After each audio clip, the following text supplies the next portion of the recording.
I really like to solve puzzles, and genealogy kind of is like that. It offers you this endless stream of blanks to fill in. My name's Chelsea Rustad, and in 2013, I began my search for my own family history. And it took me down lots of unexpected paths along the way. In 2015, I saw on Ancestry's Facebook page, they were running a contest, and 2 winners would receive an Ancestry DNA kit. They contacted me and said, "Chelsea, you're one of the winners." The Ancestry DNA kit arrived. You just kind of spit in a tube and seal it up, and then it was on its way. Did you have any idea just what kind of story your DNA would tell? I really didn't.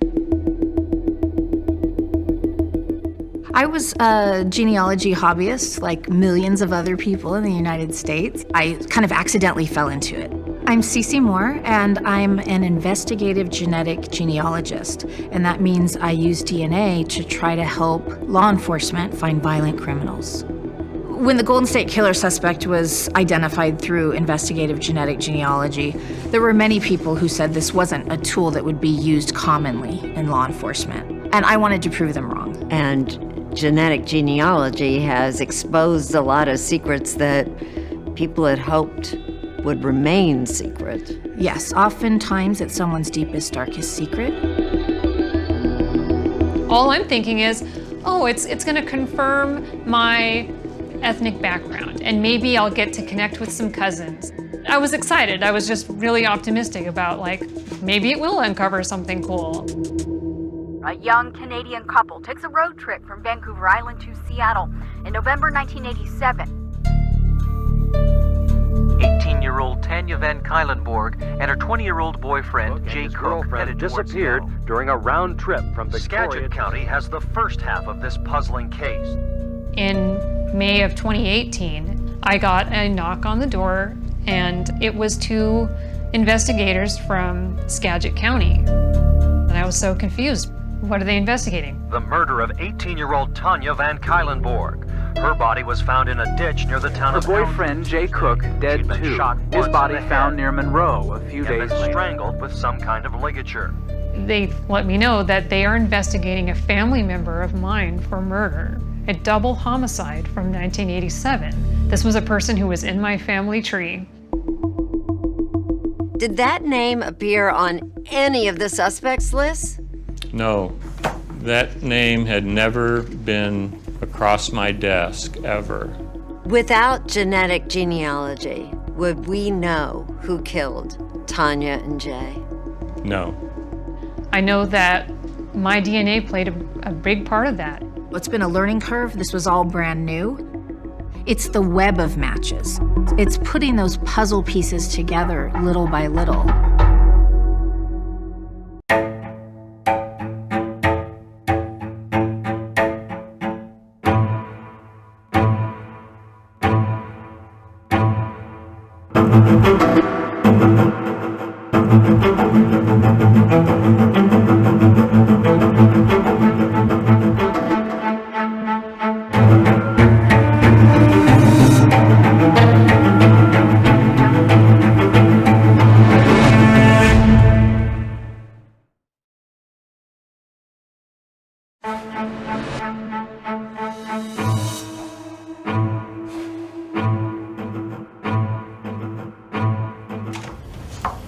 I have a problem that I'm relentless, and I don't give up.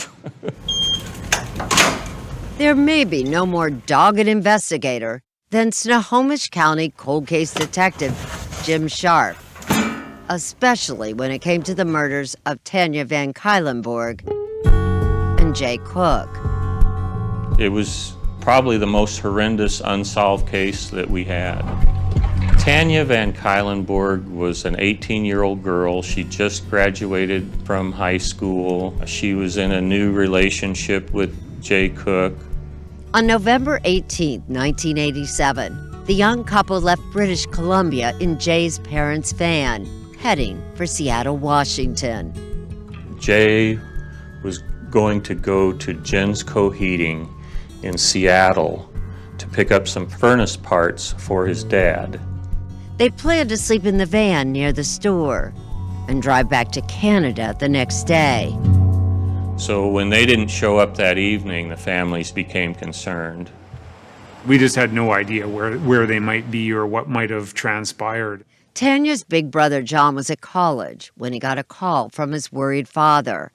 John, would your sister ever just go off and not call your parents? No, I don't think that had ever happened. If the plans had changed and she was going to spend another night, she would have called my parents. After Tanya and Jay were reported missing, law enforcement began looking for them. Desperate for answers, John and his father joined the search in Seattle. Something was gravely wrong. I mean, the obvious things in terms of them being in hospital or something, or just simply with a flat tire somewhere, all those more innocent explanations were pretty much vanishing. On November 24th, 6 days after the couple disappeared, John's worst fears were confirmed. Tanya's body was found at the bottom of a ditch in rural Skagit County, some 80 miles north of Seattle. She wasn't wearing any pants or panties, and her bra was pushed up over her breasts. So it obviously looked like a rape murder. Tanya had been shot in the head at close range. She rolled down the hill. It was a quick execution. Later that evening, John had to identify his sister's body. Such a crushing feeling that all of a sudden you see her lying there. It's definitely horrific. But we had no idea still about where was Jay, where was the van, how did this happen, why did it happen? The next day, Tanya's wallet, the keys to the van, some bullets, and a number of other items turned up 16 miles away in Bellingham. They had been discarded under the porch of a local tavern next to the Greyhound bus station. Police located the van in a nearby parking lot, but Jay was still missing. The following day, Jay's body was found here underneath High Bridge.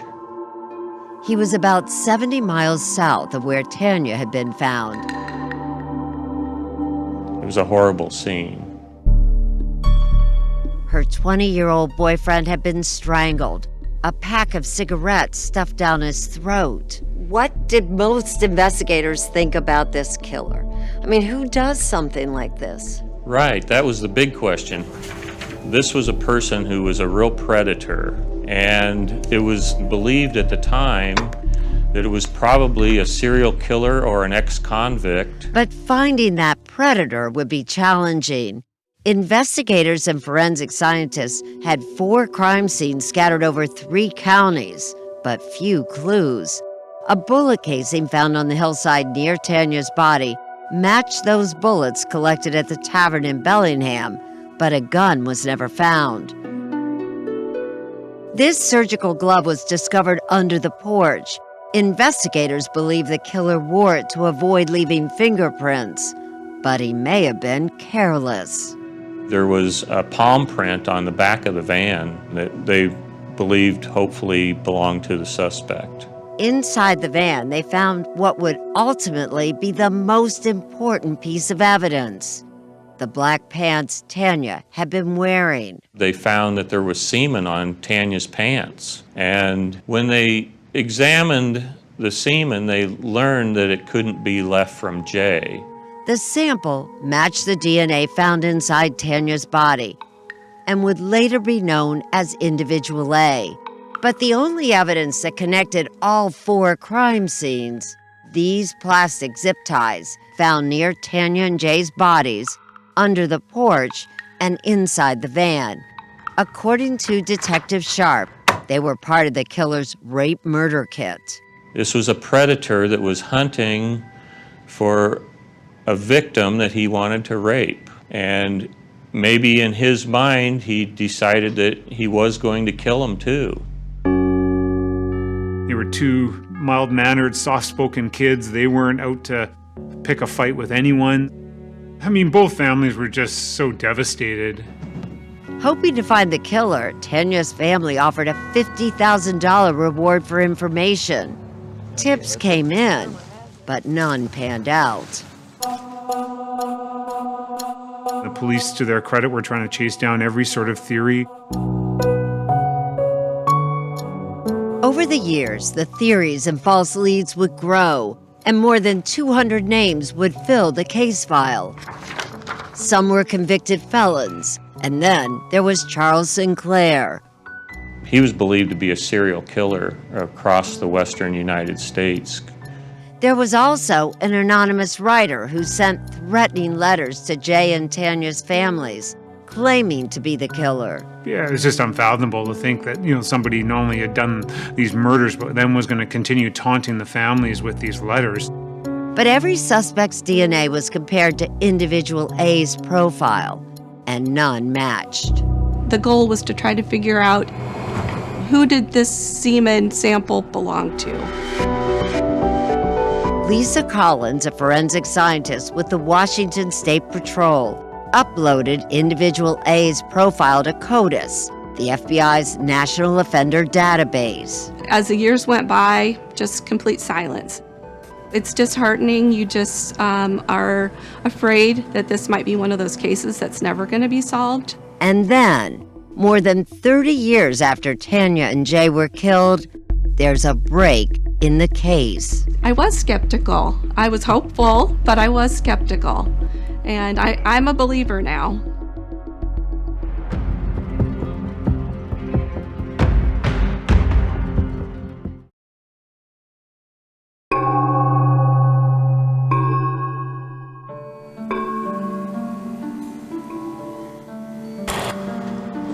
We had those original semen samples from the pants and then from Tanya's body, trying to figure out who this sample may belong to. That was the tedious and hard part.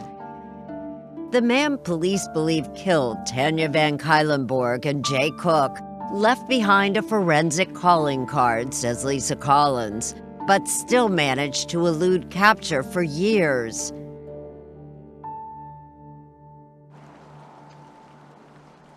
And then in 2017, Detective Jim Sharp heard about an innovative tool developed by Parabon Nanolabs that uses DNA evidence to predict the genetic traits of an unknown suspect.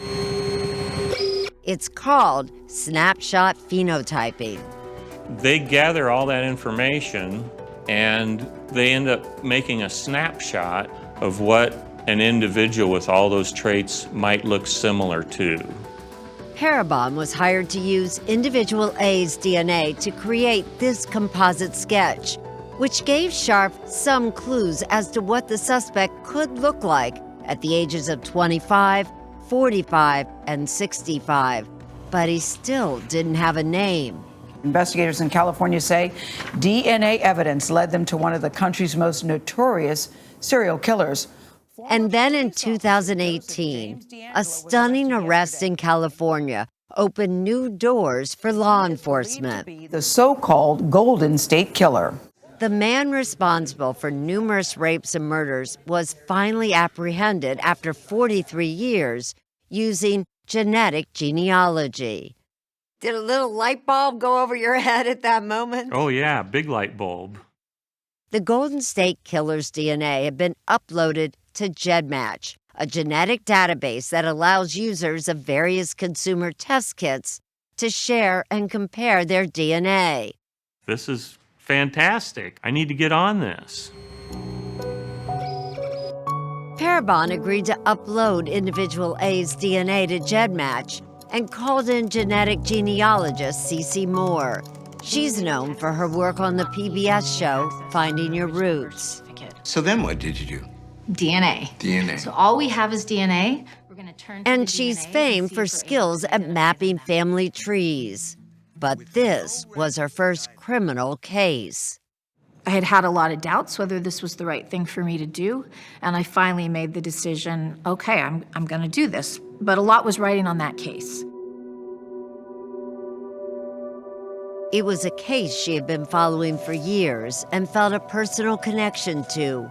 Moore's parents were from the Pacific Northwest, and she was the same age as Tanya Van Cuylenborg.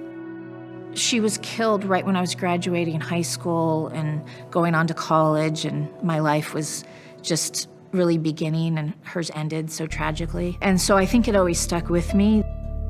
On Friday, April 27, 2018, Individual A's DNA file was uploaded to GEDmatch. It's compared against everyone that's participating in that database.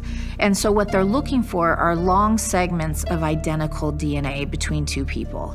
Sometimes the match list will show up right away, and sometimes it takes a couple days. So I stayed up really late that Friday night. I kept checking, there was no matches. The next morning, Moore logged on to see if there was a list. And there was. And so we're hoping for at least a second cousin or closer at the top of that list. And we used to call that being struck by lightning. Were you struck by lightning in this case? Twice. We were struck by lightning twice. On the list were two people who shared enough DNA with Individual A to be his second cousins. And what was that feeling like? It was pretty exciting and scary. In this case, the cousins shared DNA with Individual A, but not with each other, which meant they're related to him on different branches of his family tree. But to figure out who he was, Moore first had to find out who they were. Now, fortunately, one of the people at the top of that list had a really unique name. And what was her name? Chelsea Rustad. Remember, Chelsea Rustad had taken that Ancestry DNA test and then went a step further. You can download your raw DNA file to your computer and then upload it to GEDmatch. I just had no inkling at all that there were secret relatives I didn't know about or mysteries to uncover. Neither did the other second cousin, whom Moore was also able to identify, but has chosen to remain anonymous. And then I built the family trees of those top two matches. And surprisingly quickly, I discovered how they converged. It only took me 2 hours to come to the identification of who I believed to be Tanya and Jay's killer. This is a person who had eluded capture, investigation for 31 years, and you were able to identify this person in 2 hours? That's the power of genetic genealogy, yeah. But how sure were you? I was very sure. But isn't that scary, Cece, because your work might end up with this person in prison? Right, and at that moment, I'm the only person in the world who knows that he's probably guilty of this crime, other than him, of course. And so it is a super heavy burden. Monday morning, April 30th, Detective Jim Sharp got the news. We've got it narrowed down to one guy. And I'm thinking, I don't believe this. And my first thought is, who's the guy?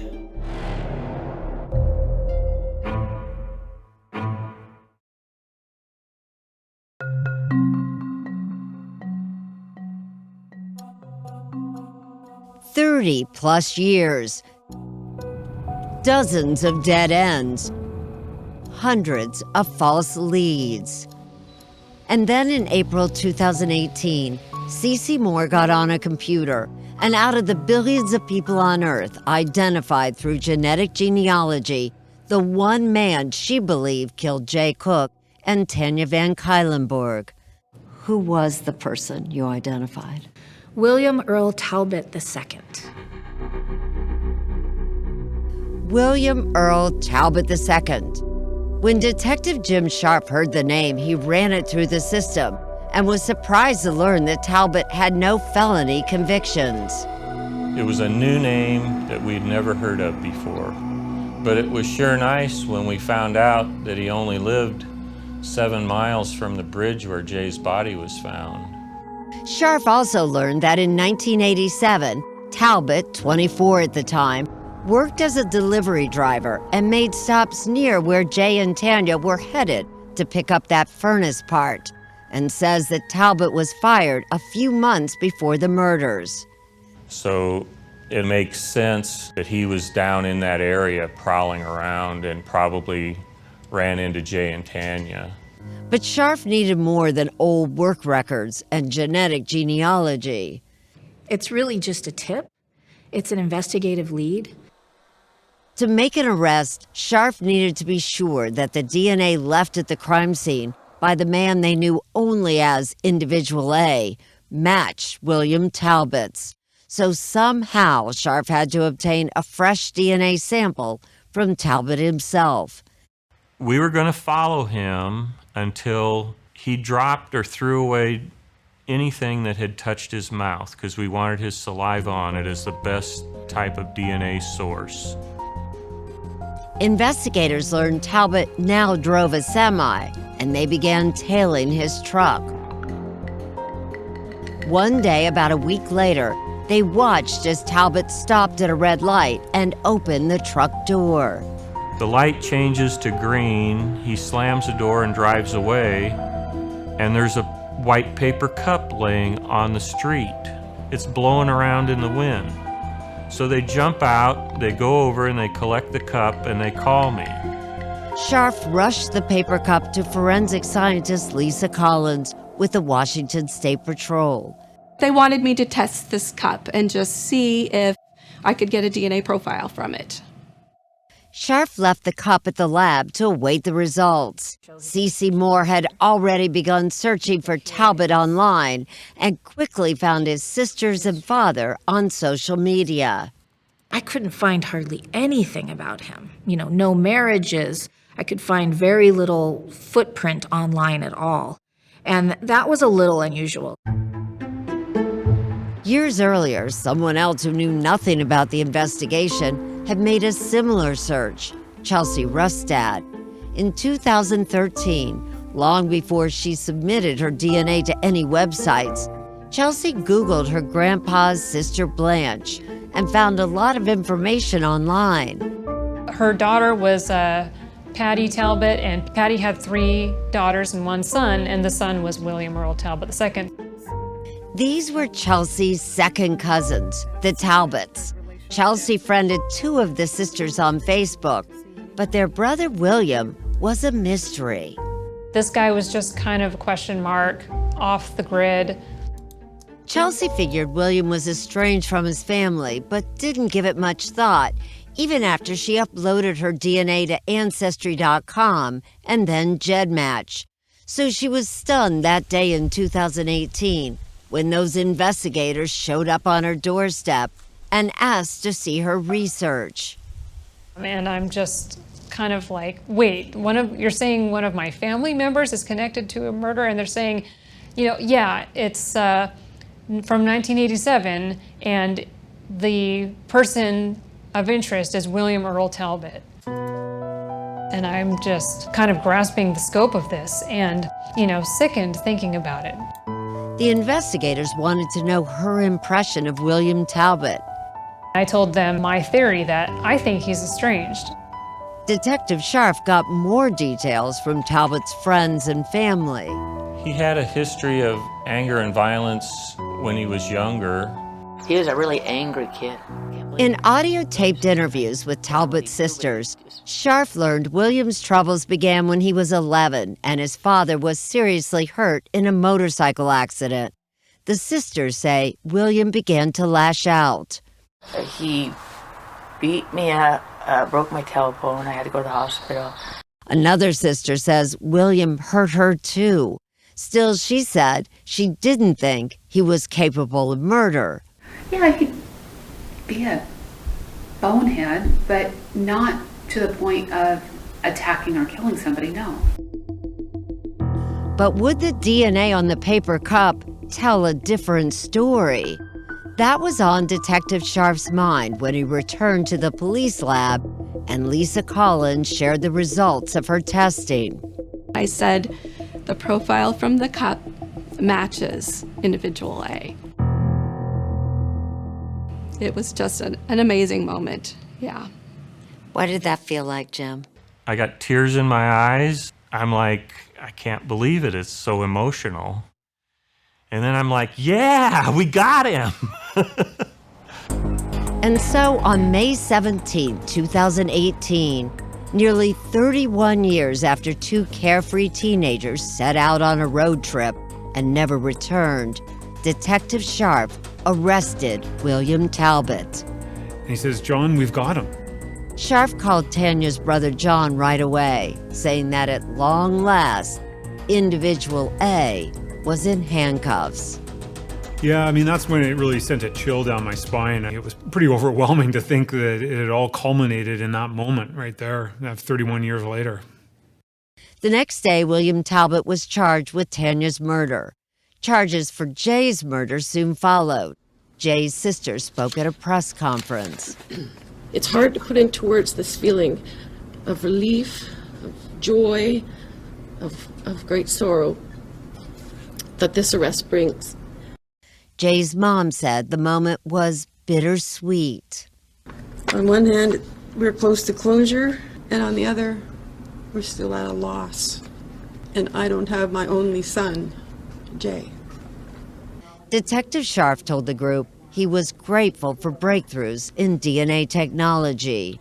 If it hadn't been for genetic genealogy, we wouldn't be standing here today. But would evidence obtained through genetic genealogy be allowed in court?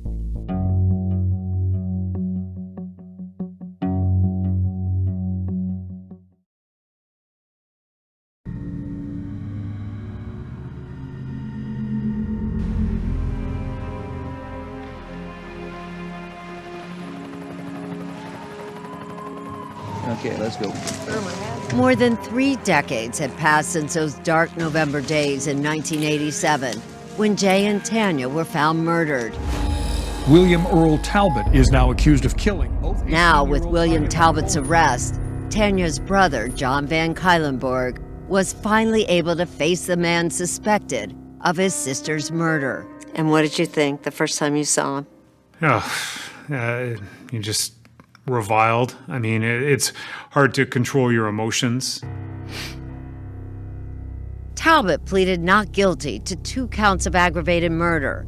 And so in June of 2019, his trial began in the Snohomish County Superior Court. It was the first case ever to go to a jury trial where the suspect had been identified through investigative genetic genealogy. Although the Golden State Killer had been identified first, Talbot's trial would be held before his. And Cece Moore was acutely aware of how much was riding on the outcome. We didn't know at that point how genetic genealogy was going to be treated in court because there was no precedence. The prosecution was hoping to make it a non-issue. I was going to minimize the exposure by kind of downplaying the importance of the genetic genealogy, knowing full well that was the part of the case that was perhaps most intriguing to people. Chief Criminal Deputy Matthew Baldock was the lead prosecutor on Talbot's case. He approached the defense with a proposal. They would stipulate to the jury that the DNA from individual A had come from William Talbot as an agreed-upon fact. Much to my surprise, they agreed. It was a major victory for the prosecution. The use of genetic genealogy to locate a suspect would not be contested in court. That was a huge relief. Really, it was the best possible outcome. So you admit that that is William Talbot's DNA, am I correct? You're correct. That was the stipulation. Talbot's attorneys, John Scott and Rachel Ford, would argue that there's actually an innocent explanation for that DNA. Every indication of the DNA found from my client indicated consensual sex. Yes, they admit that Talbot had sex with Tanya, but they deny he raped or killed her or Jay Cook. They point out that Tanya and Jay were missing for several days before their bodies were found, implying that the couple must have encountered their killer later on. Tell me what you think then happened to Tanya and Jay. We don't know what happened. These kids were off to an adventure. Whether they went to a bar, a restaurant, some sort of club to meet people, I don't know. Talbot's lawyers say it's understandable that Talbot might not remember meeting Tanya or even where he was 30 years ago. But it's significant, they say, that investigators were unable to link Talbot to the type of gun that killed Tanya, the pack of cigarettes, or the materials used to strangle Jay. So William Talbot's defense is basically that he had sex with Tanya and then somehow somebody else killed her. That's not William Talbot's defense. William Talbot's defense is that there is insufficient evidence to prove him guilty beyond a reasonable doubt. But prosecutors say they do have sufficient evidence. There's Talbot's DNA from Tanya's body and her pants. The fact that he lived just 7 miles from where Jay's body was found, and the palm print on the van that police say was a match to Talbot. Then there are the zip ties found at all 4 crime scenes. Baldock says they prove the connection between Jay's murder and Tanya's and the van. What do you believe the zip ties were used for? I believe that Mr. Talbot had Jay and Tanya in the van for some period of time after he abducted or kidnapped them, and I believe that he used the zip ties to restrain them. As part of his investigation, Detective Sharp had hoped to obtain a usable DNA profile from any of the zip ties. There had been a mixture of DNA on one of the zip ties that was found in Jay's van, and they weren't able to discern who all the profiles belonged to. But mid-trial, forensic scientist Lisa Collins had decided to run that DNA mixture into a new software program to see if she could find a match. And to her surprise, she did. When I compared William Talbot's DNA profile to the mixture obtained from the zip tie that was found in the victim's van, he was included as a possible contributor. But because her discovery came during trial, prosecutors felt it was too late to present to the jury, fearing it would delay the trial.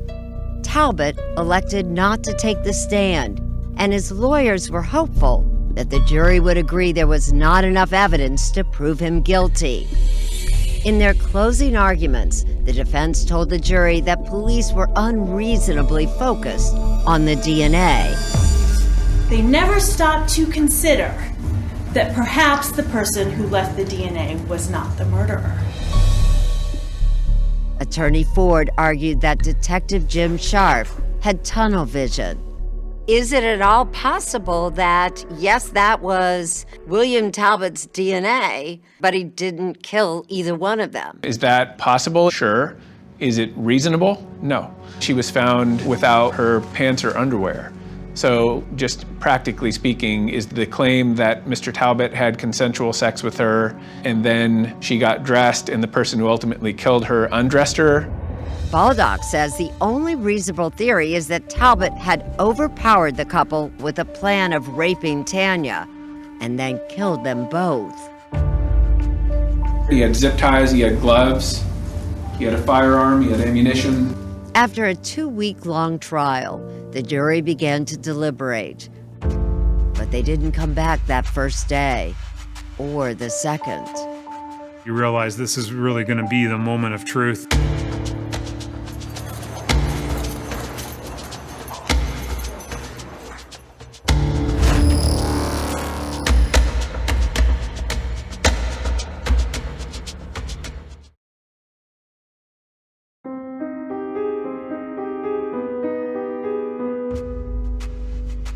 On that third day of deliberations, the families of Jay Cook and Tanya Van Cuylenborg finally got news. There was a verdict. We, the jury, find the defendant, William Earl Talbot II, guilty of the crime of first-degree murder as charged. Guilty. William Talbot had been found guilty of the aggravated murder of Tanya Van Cuylenborg and guilty of the aggravated murder of Jay Cook. Just to hear the foreman of the jury say guilty was surreal. Cece Moore wasn't in the courtroom, but she later saw video of Tanya's brother John's reaction. It was as if I could see a physical burden lift off his shoulders. He had told me how he had carried this burden for years. You know, he was the only sibling. He was her older brother. And so that was incredible to see.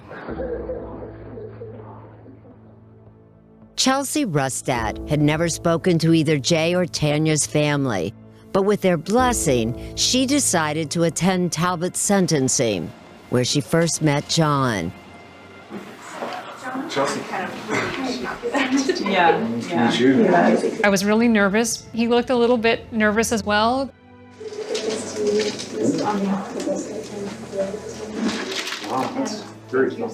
She's effectively a family member of the murderer. So I think it was brave of her to take that risk. Thank you for coming today. At the sentencing, Jay Cook's mother told the judge about the grief she has carried all these years. Some of us wanted a shirt or a sweater. You could wear them. You could put them to your nose and smell him. I still have that old sweater in my dresser drawer. The sentence was mandatory. Thank you. The court's only possible sentence on each count is to impose a sentence of life without possibility of release. 2 life terms in prison without parole. Chelsea says her sympathy is for Jay and Tanya's families, despite her genetic ties to Talbot. All right. His dad wasn't there. His sisters weren't there. He had a family member in the audience, and I was there supporting the victims. Chelsea Rustad is proud that her DNA helped bring a killer to justice. But there are some who have concerns about this new frontier in police work. It might be that you're not the Golden State Killer, but it also might be that you don't want law enforcement scrutinizing your entire family. Law professor Andrea Roth is head of the UC Berkeley Center for Law and Technology and says one of the problems she sees is that the DNA used for genetic genealogy can be very revealing. This is DNA testing that tells you a lot about a person's very sensitive information, their medical history, information about familial lines that the families themselves don't even know. Professor Roth does agree that in cases like this, genetic genealogy can be an effective tool for the public good. But she cautions that most states have no restrictions on its use. There's the concern that the government could use your DNA for some reason other than a criminal investigation that it shouldn't be using it for. Giving it to insurance companies or using DNA to find out who was at a protest meeting. We don't have evidence right now of the government doing that, but those are reasons that somebody might want to think about before they decide to upload their DNA. Because of this lack of legal oversight, Roth has deep reservations about sharing DNA on public genealogy websites. Would you not upload your DNA? I would not. But it may already be too late for Professor Roth or many other Americans to truly opt out. Experts estimate that today, more than 90% of white Americans can be identified using genetic genealogy. And that's because, says CeCe Moore, those of European descent are well represented on websites like GEDmatch. We have enough DNA. We can identify almost anyone of Northwest European ancestry. Even if it takes hours, dozens of hours, hundreds of hours, we'll get there. But in this case, after more than 30 years with no solid leads, Moore was able to use Chelsea Rustad's DNA to help locate a viable suspect in just 2 hours. Was this the fastest you've ever found a suspect? It was. To this day, 3.5 years later, hundreds of cases later, this was the most straightforward case I've ever worked. And that is amazing. Detective Scharf believes that this case changed the face of cold case investigations forever. Genetic genealogy is the best tool that's come around since DNA. You don't need a CODIS database to get your match. For Jay and Tanya's families, It means they finally have some answers and a measure of peace. On Tanya's grave, her parents inscribed the final line from a poem she wrote when she was 17. There is a place that I know of where up above there flies a dove, and slowly as it turns to dawn, she parts her wings and then she's gone. She was growing up and maturing and spreading her wings and getting her feet under her, and then she was gone. You miss her still, don't you? Yeah, definitely.